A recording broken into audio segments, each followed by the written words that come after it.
সুপ্রভাত বন্ধুরা। আজ হলো 14 মে, 30 বৈশাখ, 26 জিলকদ, বৃহস্পতিবার। আজের বরাক উপত্যকার 3 জেলার আবহাওয়ার খবর। তাহলে বিস্তারিত খবরে যাওয়ার আগে অবশ্যই ভিডিওটিতে একটি লাইক করে চ্যানেলটি সাবস্ক্রাইব করে পাশের বেল আইকনটি বাজিয়ে রাখবেন এবং ফেসবুক পেজটি ফলো করে ভিডিওটি অবশ্যই শেয়ার করবেন যাতে সঠিক তথ্যগুলো সবার কাছে পৌঁছাতে পারে। এবার শুনুন আজকের খবরগুলির বিস্তারিত। প্রথম খবর, বিধানসভায় 25 বছর, মামা ডাকা বন্ধ করলে আমি মরেই যাব, বললেন হিমন্ত বিশ্ব শর্মা। মুখ্যমন্ত্রী হিমন্ত বিশ্ব শর্মা 13 মে নতুনভাবে শপথ নেওয়া বিজেপি নেতৃত্বাধীন এনডিএ সরকারের প্রথম মন্ত্রিসভার বৈঠকের পর মানুষের সঙ্গে তার আবেগঘন সম্পর্ক নিয়ে কথা বলেন। এর একদিন আগে অর্থাৎ 12 মে টানা দ্বিতীয়বারের জন্য অসমের মুখ্যমন্ত্রী হিসাবে শপথ নেন তিনি। এক মুখ হাসি নিয়ে মানুষের সঙ্গে তার দৃঢ় সম্পর্ক এবং মামা পরিচিতি নিয়ে প্রশ্নের উত্তরে হিমন্ত বলেন, মানুষের সঙ্গে এই আবেগের সম্পর্ক সব সময় বজায় থাকবে। মানুষ যদি আমাকে মামা বলে ডাকা বন্ধ করে দেয় তাহলে হয়তো আমি মরে যাব। এদিকে চালু হচ্ছে ইউসিসি। অসমে আসছে নতুন আইন, সার ধর্ম পালন উপজাতি রীতিতে। এতে নির্ধারিত হবে বিয়ের ন্যূনতম বয়স, বিয়ের রেজিস্ট্রেশন, আইনি বিচ্ছেদ বাধ্যতামূলক, বহু বিবাহ হবে নিষিদ্ধ, লিভ ইন রিলেশনে বিধিনিষেধ থাকবে ইউসিসিতে, পৈতৃক সম্পত্তিতেও মেয়েদের অধিকার থাকবে ইউসিসিতে। বুটে বিপুল জয়ের পর মন্ত্রিসভার প্রথম বৈঠকে অভিন্ন দেওয়ানি বিধি অর্থাৎ ইউসিসি কার্যকর করার কথা ঘোষণা করে দিল হিমন্ত সরকার। তবে কারো ধর্ম পালনে হস্তক্ষেপ করা হবে না। সোনার চেন না দেওয়ায় বিয়ের 4 দিন পরই নববধূকে খুন, গ্রেফতার শাশুড়ি। বিয়ের 4 দিন পরই খুন হতে হলো নববধূকে, যার নেপথ্যে নাকি একটি সোনার চেন। পণের বলি হলেন বিহারের 23 বছরের সঞ্জু কুমারী। ঘটনার পর থেকেই পলাতক শ্বশুর বাড়ির লোকেরা, তবে গ্রেফতার শাশুড়ি। সব মিলিয়ে বিহারের আড়াতে চাঞ্চল্য ছড়িয়েছে এই ঘটনাকে কেন্দ্র করে। জানা যাচ্ছে গত 7 মে বিয়ে হয় সঞ্জু ও বিনোদ পালের। সঞ্জুর বাড়ি থেকে দেওয়া হয় প্রচুর পণ, 4 লক্ষ টাকা নগদ, মোটরসাইকেল, রেফ্রিজারেটর, প্রেসার কুকার, আসবাব বাসন, সোনারূপা কিছুই বাদ যায়নি। দাবি এরপরও স্রেফ একটা সোনার চেন না পেয়ে বিনোদ চড়াও হয় সঞ্জুর উপর। সে এবং তার বাড়ির লোকেরা বিয়ের পর থেকে শুরু করে অকথ্য অত্যাচার। শিলচরে মোরাল পুলিশিং, তরুণকে বিবস্ত্র করে মারধরের ভিডিও ভাইরাল। মোরাল পুলিশিং এর দুঃসাহসিক ঘটনা ঘটল শিলচরে। একটি ভাইরাল ভিডিওতে দেখা যায় যে মধুরবন্দ এলাকার এক তরুণকে একদল যুবক বিবস্ত্র করে মারধর করে এবং জনসমক্ষে ক্ষমা চাইতে বাধ্য করছে। পরবর্তীতে হামলার শিকার ওই তরুণ শিলচর সদর থানায় একটি এফআইআর দায়ের করেন। তার অভিযোগ, তার কাছ থেকে টাকা আদায়ের জন্যই এই মারধর ও অপমান করা হয়েছিল তাকে। তরুণটি আরো অভিযোগ করেন তাকে চুপ করিয়ে রাখার জন্য ঘটনার ভিডিও রেকর্ড করা হয়েছিল, যা পরে সামাজিক মাধ্যমে ছড়িয়ে পড়ে। 11 মে দায়ের করা এফআইআর অনুযায়ী হিবুল হোসেন লস্কর উল্লেখ করেন, ঘটনাটি গত 13 এপ্রিল শিলচরের হাসিখুশি বিবাহ ভবনের কাছে ঘটেছে। সাকরান লস্কর ও তানভীর মজুমদার তাকে ডেকে বিকেল 4:30টার দিকে বিবাহ ভবনের পেছনের একটি মাঠে নিয়ে যায়, যেখানে 6 থেকে 7 জন ব্যক্তি তাকে মারধর করে বলে অভিযোগ। কেরিয়ারকে গুরুত্ব দেওয়া মানে স্বামীর প্রতি নিষ্ঠুরতা, এই মানসিকতা নিন্দনীয়, বলল সুপ্রিম কোর্ট। একবিংশ শতাব্দীতে দাঁড়িয়েও কি সমাজের মানসিকতা সেই মধ্যযুগেই আটকে রয়েছে? বিবাহিত নারীর কি নিজস্ব কোনো পরিচিতি বা স্বপ্ন থাকতে নেই? এক অত্যন্ত গুরুত্বপূর্ণ মামলায় এমনই কিছু কড়া পর্যবেক্ষণ শুনালো দেশের শীর্ষ আদালত। সুপ্রিম কোর্ট সাফ জানিয়ে দিয়েছে, স্ত্রী যদি নিজের ক্যারিয়ার বা পেশাগত উচ্চাকাঙ্ক্ষাকে প্রাধান্য দেন, তবে তাকে কোনোভাবে স্বামীর প্রতি নিষ্ঠুরতা বলা যাবে না।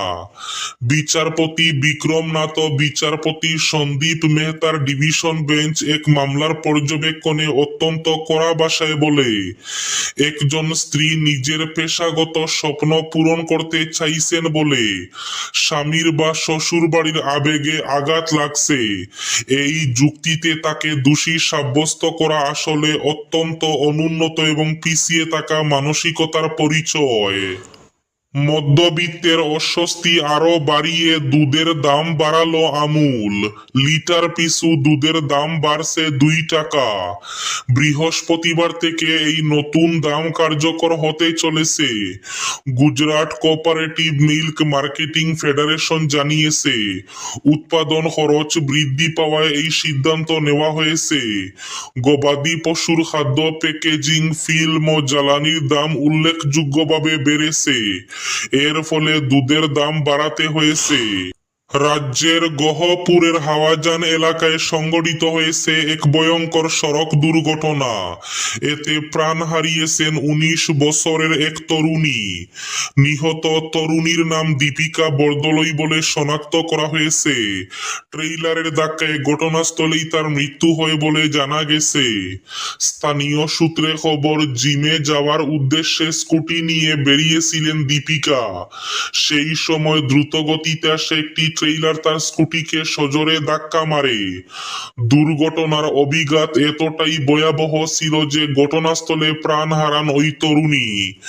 এই মর্মান্তিক ঘটনায় এলাকা জুড়ে শোকের ছায়া নেমে এসেছে। অতিরিক্ত ভিড় সামাল দিতে শিলচর দিল্লি স্পেশাল ট্রেন। গ্রীষ্মকালীন অতিরিক্ত যাত্রী ভিড় সামাল দিতে উত্তর পূর্ব সীমান্ত রেলওয়ে শিলচর ও আগরতলা টু দিল্লির মধ্যে 2 জোড়া বিশেষ ট্রেন চালানোর সিদ্ধান্ত নিয়েছে। ট্রেন নম্বর 0566 শিলচর দিল্লি জংশন স্পেশাল আগামী 18 মে থেকে 29 জুন প্রতি রবিবার সন্ধ্যা 7টায় শিলচর থেকে রওনা দেবে এবং মঙ্গলবার দুপুর 12টায় দিল্লি জংশনে পৌঁছাবে। ফিরতি পথে ট্রেন নম্বর 05665 দিল্লি জংশন শিলচর স্পেশাল আগামী 20 মে থেকে 1 জুলাই প্রতি মঙ্গলবার সন্ধ্যা 6টা 30 দিল্লি জংশন থেকে সেরে বৃহস্পতিবার সকাল 10টায় শিলচর পৌঁছাবে। ট্রেনটি উভয় দিকেই বদরপুর, নিউ হাফলং, লামডিং, হুজাই, চাপারমু, গৌহাটি, কামাক্কা, রঙ্গিয়া, নিউ বঙ্গাইগাঁও, নিউ জলপাইগুড়ি, কিশনগঞ্জ, কাটিহার সহ অন্যান্য স্টেশনে থামবে। ব্যঙ্গে গেল 17.5 কোটির বাঁধ। কাটিগড়ার গোবিন্দপুরে আতঙ্ক। বসত বাড়ি রক্ষা করতে নিজ উদ্যোগে নদীতে ব্যারিকেড বসাচ্ছেন স্থানীয়রা। ব্যঙ্গে গেল 17.5 কোটি টাকার বাঁধ। বিফল সংস্কারের প্রচেষ্টাও। মাটি ভরাট করে পরিস্থিতি সামাল দেওয়ার চেষ্টা করা হলেও 1 সপ্তাহে ফের ধসে গেল বাঁধের এই অংশ। দেখা দিয়েছে বিশাল ফাটল। জল সম্পদ বিভাগের কাছার ইনভেস্টিগেশন ডিভিশনের জিকে ডাইকের গোবিন্দপুরে ঘটেছে এই ঘটনা। বাঁধের এই অবস্থা দেখে আতঙ্কিত স্থানীয়রা নিজেদের বাড়িঘর রক্ষা করতে নদীতে নেমে জল স্রোতের গতিপথ বদলাতে চেষ্টা শুরু করেছেন। আজকের বরাক উপত্যকার 3 জেলার আবহাওয়ার খবর। আজও বরাক উপত্যকার 3 জেলার আকাশ একটু মেঘলা থাকার পূর্বাভাস। শিলচর কাছাড়ে আজ সর্বোচ্চ তাপমাত্রা থাকবে 32 ডিগ্রি সেলসিয়াস এবং সর্বনিম্ন তাপমাত্রা থাকবে 24 ডিগ্রি সেলসিয়াস। শ্রীভূমি তথা করিমগঞ্জ জেলায় আজ সর্বোচ্চ তাপমাত্রা থাকবে 32 ডিগ্রি সেলসিয়াস এবং সর্বনিম্ন তাপমাত্রা থাকবে 23 ডিগ্রি সেলসিয়াস। হাইলাকান্দি জেলায় আজ সর্বোচ্চ তাপমাত্রা থাকবে 32 ডিগ্রি সেলসিয়াস এবং সর্বনিম্ন তাপমাত্রা থাকবে 24 ডিগ্রি সেলসিয়াস। এবার শেষ খবরটি। করিমগঞ্জ জেলা সদর হাসপাতাল পরিদর্শনে জাকারিয়া আহমেদ পান্না। স্বাস্থ্য পরিষেবার বেহাল অবস্থায় উদ্বেগ।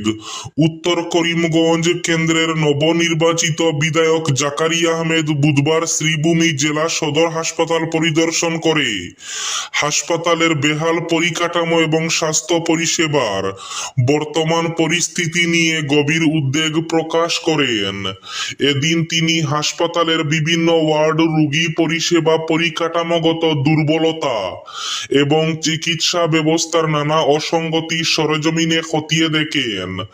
করিমগঞ্জ সিভিল হাসপাতালের বর্তমান অবস্থা সম্পর্কে বিস্তারিত ধারণা নেওয়া এবং দীর্ঘদিন ধরে চলতে থাকা সমস্যাগুলির বাস্তব চিত্র পর্যালোচনা করতে তার এই পরিদর্শন বলে জানা গেছে। এই ছিল আজকের সকালের বিশেষ খবরগুলি। ভিডিওটি অবশ্যই লাইক করে শেয়ার করে দেবেন।